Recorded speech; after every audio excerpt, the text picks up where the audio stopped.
When your hands are full and you need to open the liftgate, Mitsubishi has you covered with an available kick sensor. No hands required. Carrying your fast key with you, make a kicking motion a few inches underneath the center of the rear bumper to open the liftgate. The kick sensor is located here, so make sure your foot is perpendicular to this area. Now, you don't need to actually make contact with the bumper or hold your foot underneath for too long. Just a quick motion will do.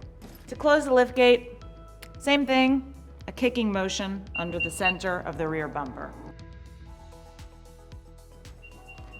If you change your mind, you can stop the liftgate with a kicking motion and make the same motion again to reverse the direction.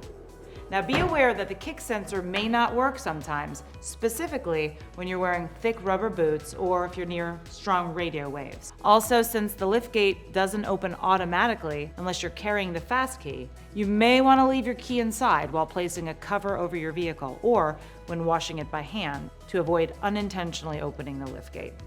You can also disable the power liftgate in the vehicle settings menu.